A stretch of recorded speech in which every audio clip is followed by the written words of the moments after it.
नमस्कार प्यारे दोस्तों, welcome to my YouTube channel smart physics. आप सभी का इस क्लास में स्वागत है। चलिए, तो पिछले सेशन में हमने ये देखा था दोस्तों सर्कुलर मोशन टॉपिक, और जिसमें हमने देखा था उसकी इंट्रोडक्शन, उसके कुछ एग्जांपल्स, पोजीशन वेक्टर के बारे में, रेडियस वेक्टर के बारे में एंड एंगुलर डिस्प्लेसमेंट के बारे में। इस सेशन में हम देखेंगे दोस्तों एंगुलर वेलोसिटी और एंगुलर एक्सेलरेशन के बारे में। Let's start. तो एंगुलर वेलोसिटी, तो जैसा कि है यहाँ पर एंगुलर वेलोसिटी, तो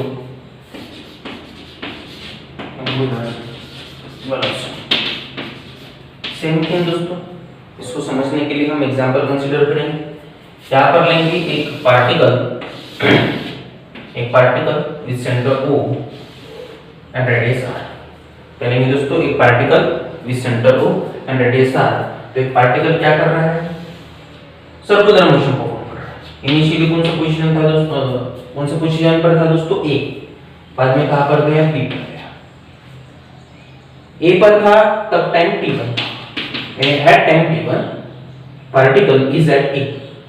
जब टाइम t2 हुआ तो पार्टिकल कहां पर पहुंच गया? B पर पहुंच गया। इन दौरान क्या करेगा? ऑब्वियस है यहां पर थीटा एंगुलर डिस्प्लेसमेंट होगा, जैसे कि कल हमने एक्सप्लेन किया था। तो we consider particle performing circular motion with center O and radius r. Initial position of the particle at time t1 is A, and at time t2 the particle moves from A to B. OA bar is a position vector at time t1, OB bar is a position vector at time t2. बस ये इस diagram का explanation ऐसे हमें आना चाहिए लिखना। जो किया है अंडरस्टैंडिंग की मदद से अपने भाषा में हमें लिखना है। That's it. क्या था हमारा? अब जैसे कि आप वेलोसिटी को जानते हैं, velocity is nothing but the rate of change of displacement with respect to time. मतलब लीनियर मोशन की बात करें, लीनियर मोशन में मैंने डिस्प्लेसमेंट की डेफिनेशन आपको पता है कि the rate of change of displacement with respect to time is nothing but the what? Velocity. But यहाँ पर तो एंगुलर वेलोसिटी है, तो डिस्प्लेसमेंट की जगह क्या आएगा दोस्तों? Angular displacement. क्या आएगा? Angular displacement. तो सबसे पहले यहाँ पर हम finite angular displacement, sorry finite angular velocity की बात करते हैं। फाइनाइट एंगुलर वेलोसिटी, फाइनाइट यानी क्या दर्शाएंगे? फाइनाइट और इंस्टेंटेनियस, ऐसे हमने कल दो टर्म्स के बारे में जानकारी दी थी। फाइनाइट यानी थोड़े ज्यादा समय के लिए, इंस्टेंटेनियस यानी for a while, for a moment, बहुत छोटे समय के लिए, फॉर अ शॉर्ट पीरियड के लिए, फॉर इनफाइनाइटेसिमल टाइम, बहुत ही छोटे शॉर्ट पीरियड के लिए अगर हम लेते तो उसे हम इनफाइनाइटेसिमल बोलते हैं, और उस टर्म को या उस क्वांटिटी को हम इंस्टेंटेनियस नाम देते हैं। जैसे कल हमने देखा था इंस्टेंटेनियस एंगुलर डिस्प्लेसमेंट। सिमिलरली इसका भी फाइनाइट एंगुलर डिस्प्लेसमेंट होगा दोस्तों इंस्टेंटेनियस, लेकिन हम इंस्टेंटेनियस में ज्यादा इंटरेस्टेड होते हैं।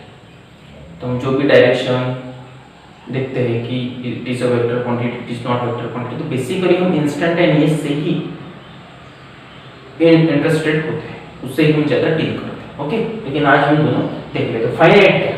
तो हम अज्यूम कर लेते हैं कि जब पार्टिकल t1 पर था तब उसका एंगुलर डिस्प्लेसमेंट थीटा था, और यहाँ पर कितना था? थीटा।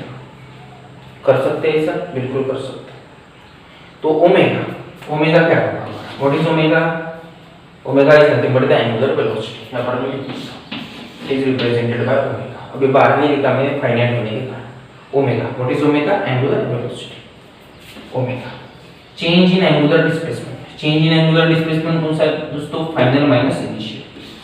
फाइनल क्या है आपका? थीटा। इनिशियल क्या है दोस्तों? थीटा। चेंज इन टाइम होता, टाइम पहले कितना था? सॉरी फाइनल टाइम कितना है दोस्तों? t। इनिशियल टाइम कितना है? t।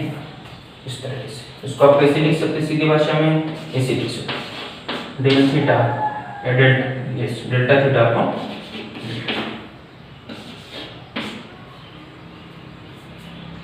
ओके। कॉमनली भी pronounce it del theta, del ही बोलते हैं। आपने मैथ में ही देखा होगा वैसा डेल रहता है, तो del t tends to 0 limit होता है बस। ओके, सॉरी बाहर नहीं चाहिए आपको। ओके दोस्तों, ये हो गया आपका फाइनाइट एंगुलर वेलोसिटी। ओके, तो अभी इसको डिफाइन कर लेते हैं। फाइनाइट एंगुलर डिस्प्लेसमेंट को कैसे डिफाइन करेंगे? Finite angular velocity is defined as the rate of change of angular displacement. What I am saying to you, the rate of change of angular displacement with respect to time. The rate of change of angular displacement with respect to time is called as angular velocity, which angular velocity, finite angular velocity. अब हम देखेंगे दोस्तों instantaneous angular velocity. इसको कैसे लिखेंगे? बस उसी तरीके से इंस्टेंटेनियस जैसे आता है हमारे मन में एक क्वेश्चन आता है कि व्हाट इज इंस्टेंटेनियस। तो फॉर इंस्टेंट के लिए, फॉर अ मोमेंट के लिए, यानी छोटे पीरियड के लिए, छोटे समय के लिए, for infinitesimal time, for short interval of time अगर हम लेते हैं तो सेम सिचुएशन में यहाँ पर क्रिएट करता हूँ, उसे थोड़ा चेंज करता हूँ। क्या चेंज करता हूँ देखिए, हमने उसी सिनेरियो से ले, सारी चीजें वैसी ही है। जब पार्टिकल एक पर था तब टाइम t1 था दोस्तों, now particle is at b, लेकिन टाइम t2 नहीं लेता मैं, t1 प्लस del t लेता हूँ। del t क्या है? छोटा सा, यानी t1 प्लस del t। ऐसा मान के चलो कि यहाँ पर अगर 4 बजे है तो यहाँ पर 4:01 है, यानी t1 तो 4 ही रहेगा, 1 सेकंड लेने को नहीं del t, यानी फर्क किसका पड़ा दोस्तों? 1 सेकंड का। यानी a से b तक जाने के लिए कितना सेकंड लगा? 1 सेकंड। 1 सेकंड कोई बड़ा समय तो है नहीं, छोटा ही सेकंड। ओके, छोटा है। इसलिए मैं बोल रहा हूँ कि यहाँ पर समय t1 था, यहाँ पर समय t1 plus del t। What is this del t indicates? It indicates short time, very short time, not a short time, we can say that a very short time. तो वेरी शॉर्ट टाइम के लिए हमने consider किया है इसको angular displacement को, और very short time के लिए अगर कंसीडर करते हैं या वेरी इनफाइनाइटेसिमल टाइम के लिए अगर हम कोई भी चीज कंसीडर करते हैं तो क्वांटिटी को सीधा नाम देते हैं इंस्टेंटेनियस क्वांटिटी। ओके, तो यहाँ पर थीटा में नहीं होगा दोस्तों, छोटे समय के लिए हुआ है तो कल हमने देखा, छोटे समय के लिए हम इस्तेमाल करते हैं डेल थीटा। तो मैं क्या इस्तेमाल करूंगा? Del theta. तो डेल थीटा यहाँ पर क्या है? Vector quantity. तो हमने देखा instantaneous angular displacement is a vector quantity. Okay guys, तो यहाँ पर इस तरह से हमने कहा। अब हम सेम थिंग करेंगे, omega is equal to limit, अब लिमिट टू है del t tends to 0 del theta bar, yes, del theta bar divided by, ये समझा गया दोस्तों आपको? कैसे किया हमने? Omega bar limit del, what does this indicates? Limit इसलिए है दोस्तों हमारा समय काफी छोटा है और 0 की तरफ अप्रोच हो रहा है। किसकी तरफ अप्रोच हो रहा है? 0 की तरफ। इसलिए यार शॉर्ट पीरियड है, वेरी शॉर्ट पीरियड है, 0 नहीं है लेकिन 0 की तरफ अग्रेसर हो रहा है। जैसे मैं बोलूं 0.1 सेकंड, ओके, 0.1 सेकंड, यानी आप जान सकते हैं कितना छोटा टाइम है, पलक झपकते वो टाइम निकल जाएगा, शायद उससे भी कम, बराबर। इसलिए हमने लिमिट यहाँ पर यूज की। और डेल थीटा डेल टी क्यों? बिकॉज टाइम तो डेल टी था। ये कैसे अगर ये आपके मन में संभ्रम है तो मैं इसको भी डिलीट कर दूंगा, यानी क्लैरिफाई करता हूँ। जैसे कि final minus initial, final time कौन सा है दोस्तों? t1 प्लस del बराबर माइनस t1 क्या हो जाएगा दोस्तों? कैंसिल, और यहाँ पर क्या आएगा? जैसे यहाँ पर किया वैसे ही किया है, t1 कैंसिल हो गया पर del थीटा क्यों आएगा? एंगुलर डिस्प्लेसमेंट है। बार क्यों आएगा? बिकॉज़ इंस्टेंटेनियस है तो वो वेक्टर, ये इंस्टेंटेनियस है तो ये भी vector quantity. Is it clear? इसलिए बार आएगा। Any doubt? नो। चलिए आगे बढ़ते हैं। तो यहाँ पर अब डिफरेंशिएशन में मैथमेटिक्स में आपने पढ़ा होगा कि अगर लिमिट को हटाना है तो हम किसका यूज करते हैं? डिफरेंशिएशन का। यहाँ पर डिफरेंशिएशन का इस्तेमाल करेंगे, यहाँ पर आपको मिलेगा omega bar as it is, यहाँ पर क्या हो जाएगा दोस्तों? d theta bar by dt। चलिए, ये हो गया angular velocity. Which angular velocity is this? Instantaneous angular velocity. कौन सी दोस्तों? Instantaneous angular velocity. यहाँ पर इंस्टेंटेनियस एंगुलर वेलोसिटी के बारे में हमने इस तरीके से एक फार्मूला बना दिया है, omega bar is equal to d theta bar by dt। Omega bar is instantaneous angular velocity, common name उसका एंगुलर वेलोसिटी बोल देते हैं। d theta bar is instantaneous angular velocity and dt is nothing but the change in time.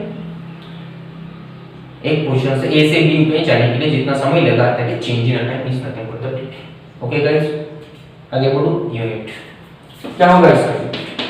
रट्टा तो बिल्कुल मारना ही नहीं है हमारे क्लास में, बिल्कुल नहीं, बिल्कुल मना है। d थीटा यानी क्या दोस्तों? Angular velocity. गलत, एंगुलर डिस्प्लेसमेंट। एंगुलर डिस्प्लेसमेंट का यूनिट क्या होता है? कल देखा हमने, रेडियन पर सेकंड होता है ऐसा, सॉरी पर सेकंड नहीं होता दोस्तों, रेडियन होता है रेडियन। सिर्फ एंगुलर डिस्प्लेसमेंट का यूनिट होता है रेडियन। dt यानी क्या दोस्तों? टाइम। टाइम का ऐसा यूनिट क्या होता है? सेकंड। यूनिट क्या बन गया, रेडियन पर सेकंड, समझा है। एंगुलर डिस्प्लेसमेंट का यूनिट रेडियन, टाइम का यूनिट सेकंड, दोनों किस तरह रेडियन न्यूमरेटर, सेकंड डिनोमिनेटर, तो रेडियन पर सेकंड आ गई उसका unit. What about dimension, dimension होता है, बिल्कुल होता है, रेडियन को नहीं होता लेकिन सेकंड को तो होता है टाइम का डायमेंशन, तो डायमेंशन होता है। मास एरिया यहाँ पर नहीं है तो m0, लेंथ है नहीं है m भी 0, टाइम है लेकिन टाइम क्या है डिवाइड है, तो डिवाइड में तो हम क्या लिखते हैं दोस्तों, माइनस लिखते हैं, रिमेंबर दोस्तों। तो यहाँ पर क्या आएगा t-1, तो m0 l0 t-1 will be the dimension of this instantaneous angular velocity. Okay guys, अब महत्वपूर्ण बात डायरेक्शन, बिकॉज़ एक वेक्टर क्वांटिटी को डायरेक्शन होती है और उसे हमें एक्सप्लेन करना ही चाहिए, बिल्कुल श्योर करना ही चाहिए। चलिए यहाँ पर मैं इसको ये लेता हूँ, तो चलिए फिर से direction of omega bar given से राइट हैंड रूल, वही जो कल हमने इस्तेमाल किया था एंगुलर डिस्प्लेसमेंट के लिए, सेम रूल अप्लाई करना है किसके लिए, एंगुलर वेलोसिटी के लिए, कोई नया नहीं है। चलिए तो यहाँ पर देखिए, सॉरी यहाँ पर मैं एक चीज भूल गया, सेंस बताना कि पार्टिकल कौन से डायरेक्शन में मूव हो रहा है, आइदर क्लॉकवाइज और एंटी क्लॉकवाइज। चलिए दोस्तों, तो हम क्या करेंगे, right hand, imagine your right hand, ऐसा इमेजिन कीजिए कि ये जो 4 फिंगर्स बचे आउटस्ट्रेच है एकदम पूरी तरीके से, ऐसे कर लीजिए। ये जो फिंगर कर्ल करेंगे, कर्ल कौन से डायरेक्शन में करेंगे, ऐसे डायरेक्शन में करेंगे कि जिस डायरेक्शन में पार्टिकल मूव हो रहा है, तो पार्टिकल मूव हो रहा है एंटी क्लॉकवाइज डायरेक्शन में, एंटी क्लॉकवाइज डायरेक्शन यानी ऐसा हो रहा है, ऐसा हो रहा है दोस्तों, ऐसा हो रहा है। तो ये जो थंब होगा, थंब क्या इंडिकेट करेगा, थंब इंडिकेट करेगा direction of the which direction, angular velocity. लेकिन हम ऐसा इंडिकेट नहीं करते बोर्ड पर, ऐसा इंडिकेट करते हैं, ऐसा इसलिए करते हैं हमें 2D में बनाना पड़ता है, हमें बनाना पड़ता है 2D में। तो ये क्या हो जाएगा आपका ओमेगा बार। बेसिकली अगर बताऊं तो ये प्लेन पकड़ो, व्हाट इज दिस प्लेन, ये पार्टिकल जब मोशन परफॉर्म करेगा 2 डायमेंशन में होगा दोस्तों, एक्स और वाई एक्सिस में, या जो भी 2 एक्सिस आपको ले रहे हैं। और दूसरी बात, ये जो ओमेगा की डायरेक्शन होगी वो परपेंडिकुलर टू द प्लेन होगी, यानी कुछ इस तरह से। अब बात समझ में आएगा, लेकिन ऐसे तो मैं बोर्ड पर नहीं देख सकता, मेरे पास लिमिटेशन है, मेरे पास 2D बोर्ड है, 3D है दोस्तों नहीं, इसलिए मैं इसको ऐसे लिखूंगा, बुक पर भी आपको ऐसे मिलती है। समझिए ये बात क्या बोल रहा हूँ, ओमेगा बार की direction perpendicular to the plane of the रहेगी, ओके। और इसमें मेन अपवर्ड क्यों किया है, अपवर्ड इसलिए किया है बिकॉज़ ये ऐसे आया है कि this curved finger is showing the direction of the motion of the particle, then my thumb will show the direction of the angular velocity and therefore upward. Basically upward है and perpendicular to the plane. अभी जैसे मैंने बताया plane ने समझते हो 1 dimension 2 dimension 3 dimension, तो plane में 2 डायमेंशन होता है, ठीक है। 3 डायमेंशन है जिसको लेंथ भी है, ब्रेथ भी, हाइट भी। 2 डायमेंशन है जिसको 2 डायमेंशन से लेंथ ब्रेथ बूटी या लेंथ हाइट बूटी व्हाटएवर। और 1 डायमेंशन है एकदम स्ट्रेट लाइन में, ओके गाइस।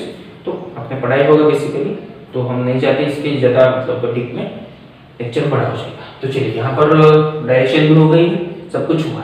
और एक और बाकी है, एंटी क्लॉकवाइज के लिए हम नहीं करते, व्हाट अबाउट क्लॉकवाइज के लिए। क्लॉकवाइज के लिए कैसा करेंगे दोस्तों, उल्टा घुमाएंगे। अगर पार्टिकल ऐसे रोटेट होता है ना, क्लॉकवाइज डायरेक्शन रिवॉल्व होता है, तो हम क्या करेंगे, ऐसे हाथ घुमाएंगे, तो हमारा थंब क्या आएगा, डाउनवर्ड डायरेक्शन में। जब डाउनवर्ड डायरेक्शन में आएगा तो यहाँ पर मैं निकाल देता हूँ, डाउनवर्ड डायरेक्शन में जब आएगा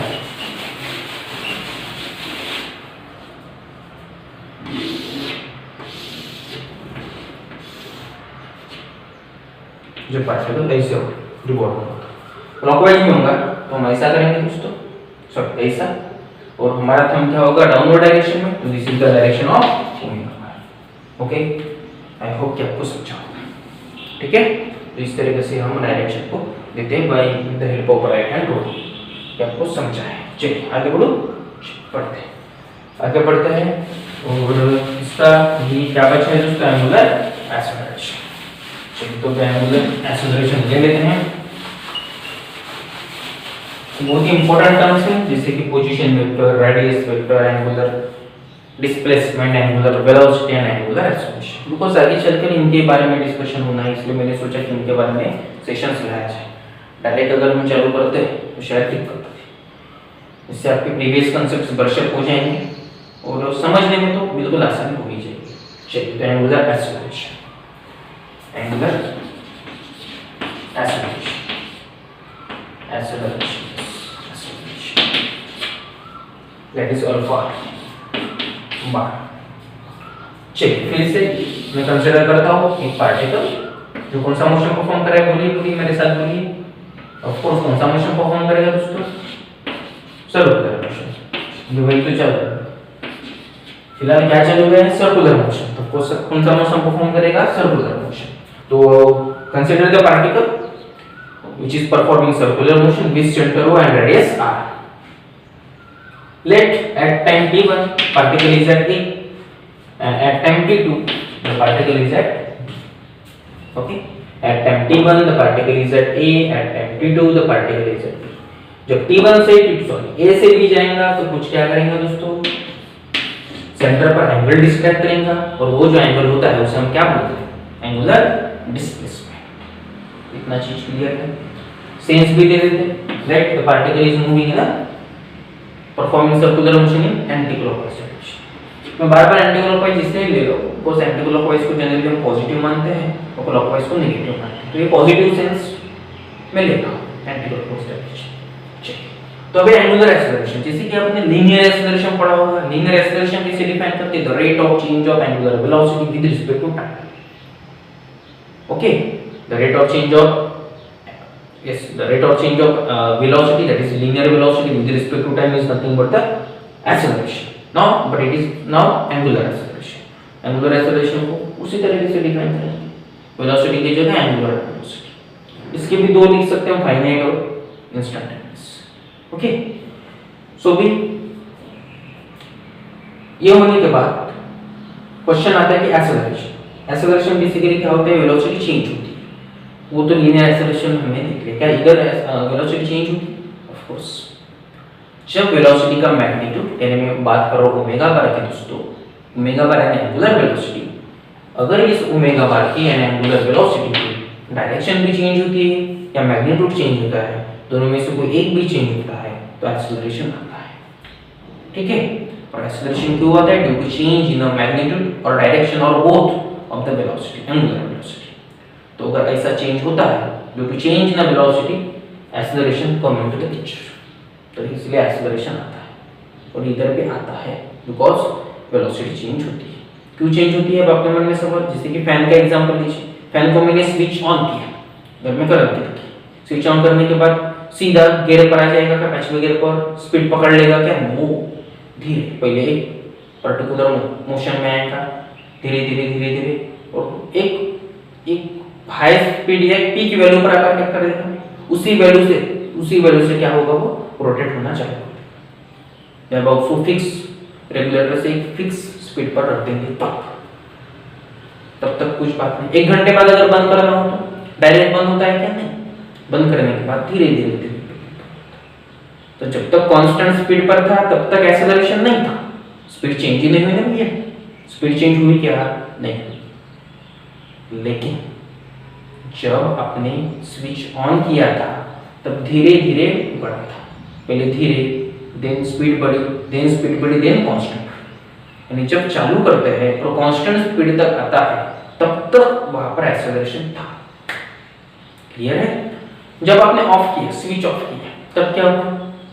अचानक से बंद हुआ सडनली? नो, अचानक से रोटेशन बंद नहीं हुआ दोस्तों, धीरे धीरे हुआ। क्यों? बिकॉज एंगुलर वेलोसिटी डिक्रीज हुई। स्विच ऑन करते हैं, चालू करते हैं तो एंगुलर वेलोसिटी बढ़ी, एक्सेलरेशन भी बढ़ा। और एंगुलर वेलोसिटी डिक्रीज हुई कब? जब आपने स्विच ऑफ किया। एक बार एंगुलर वेलोसिटी 0 हो जाएंगे और finally fan stops rotating, fan velocity will become 0 at that time only. Is it clear? तो चलिए, तो आई होप कि मैंने एग्जांपल से क्लैरिफाई कर लिया है कि एंगुलर एक्सेलरेशन क्यों आएगा, एंगुलर वेलोसिटी चेंज होगी। क्यों चेंज होगी? बिकॉज कई बार बॉडी रोटेट होते होते, जैसे कि फैन रोटेट होता है, उसकी जो वेलोसिटी जो वेलोसिटी होती है वो चेंज होती है एंड देयरफॉर एंगुलर एक्सेलरेशन आता है। चलिए तो आगे बढ़ता हूँ मैं। Angular acceleration is nothing but the alpha, और मैं यहाँ पर सिंपली बोलूंगा कि change in angular velocity, change in angular velocity divided by change in time. कैसे लिखेंगे दोस्तों, इसको भी एकदम बढ़िया तरीके से लिख सकते हैं। यहाँ पर कैसे लिख सकते हैं, कंसीडर कि जब पार्टिकल यहाँ पर था, कहाँ पर, ए पर, तो कितना था एंगुलर वेलोसिटी ओमेगा 1, यहाँ पर कितना था ओमेगा 2। Is it clear? यहाँ पर टाइम t1 है, यहाँ पर टाइम t2 है। Consider omega let omega 1 be the velocity, angular velocity of the particle at time t1 at position A. Let omega 2 be the angular velocity of the particle at time t2 at position B. B पर कितनी omega 2, A पर कितनी omega 1। चलिए तो change कितना हुआ, final minus initial. Final क्या है दोस्तों, फाइनल ओमेगा, इनिशियल कितना omega t2 minus t। This is बस this is what angular acceleration. अभी बाहर नहीं दिख रहा है, बाहर में इंस्टेंटेनियस में लिखेंगे। इंस्टेंट ये कौन सा है, इसको फाइनाइट एंगुलर एक्सेलरेशन बोल सकते हैं, बिकॉज़ हमने कुछ ऐसा टाइम के बारे में नहीं बताया कि छोटे पीरियड के लिए हो रहा है कि बड़े समय के लिए नहीं। इन शॉर्ट हमने जस्ट डिफाइन किया है एट क्या बोल सकते हैं इंट्रोडक्टरी पार्ट की अल्फा क्या है, what is alpha, angular acceleration, change in angular velocity divided by change in time. तो फाइनल माइनस इनिशियल, जैसे कि चेंज निकालते हैं, फाइनल कितनी थी ओमेगा 2, इनिशियल कितनी थी ओमेगा, फाइनल टाइम कितना था t2, इनिशियल कितना है t1 and therefore it is angular acceleration that is change. अब डिफाइन करते हैं इसको, the rate of change of angular velocity, what I am saying to you, the rate of change of angular velocity with respect to time is nothing but the angular acceleration. Okay, अब instantaneous को कैसे define करेंगे,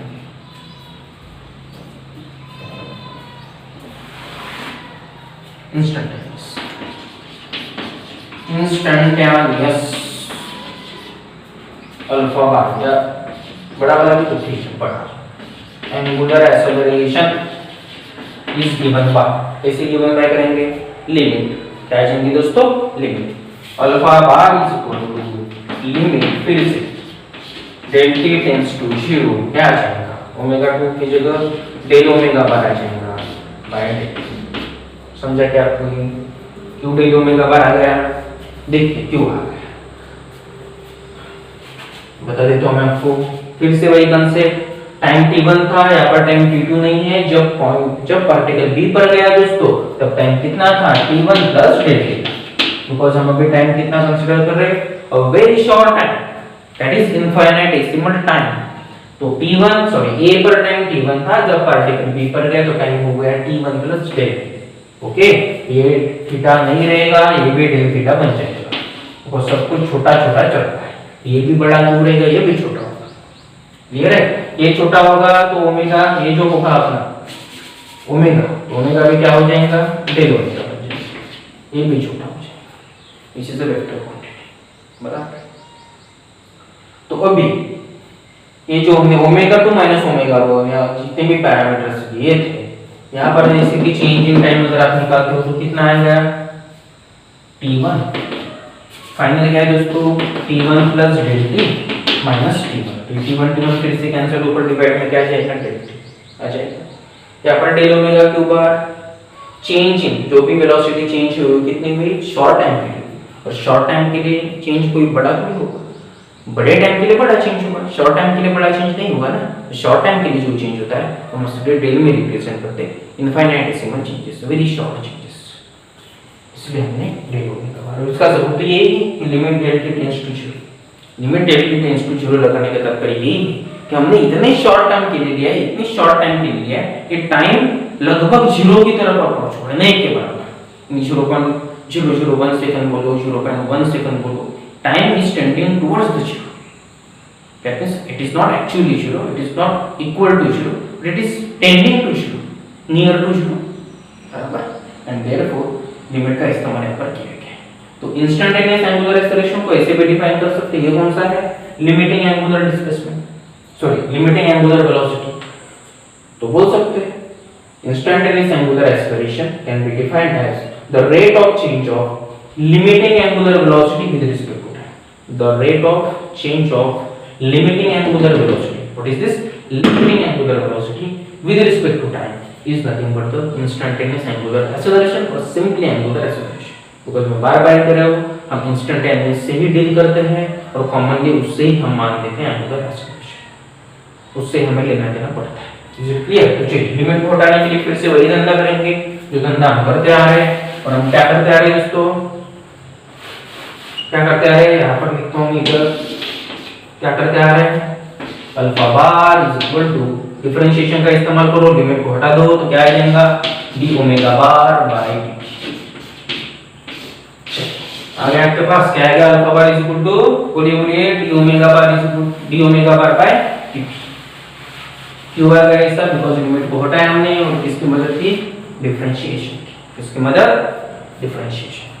बाद में इसका unit, तो दिक्कत है तो कमेंट बॉक्स में दिक्कत कर देना, ठीक है, कमेंट कर देना, दिक्कत नहीं करना, कमेंट कर देना।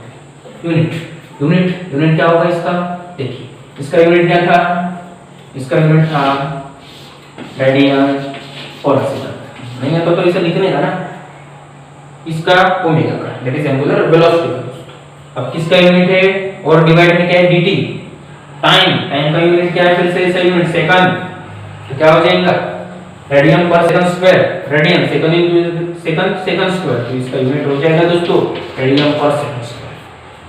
Okay, what is the unit of alpha bar, that is angular acceleration, radian पर सेकंड स्क्वायर, रेडियन पर सेकंड स्क्वायर। क्या होगा डायमेंशन, पूरे डायमेंशन के लिए बड़ा वे कलर है, पूरा आ जाएगा डायमेंशन। व्हाट अबाउट डायमेंशन, रुक जाते तो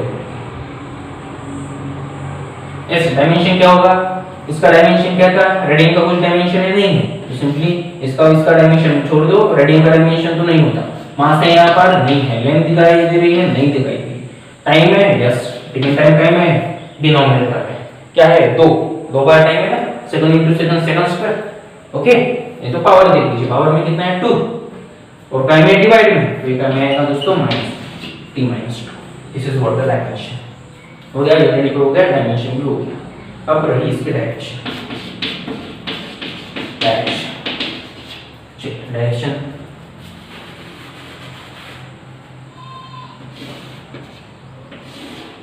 ये रहा आपका बी, यहाँ पर सेंटर ओ।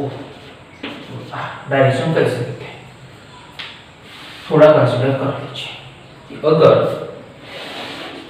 ओमेगा इंक्रीज हुआ है, ओमेगा बार इंक्रीज हो रहा है, इंक्रीज के लिए मैं ऐसा एरो यूज करता हूँ, डायरेक्शन इस तरीके से देती है। पहली case number A, if omega bar is increase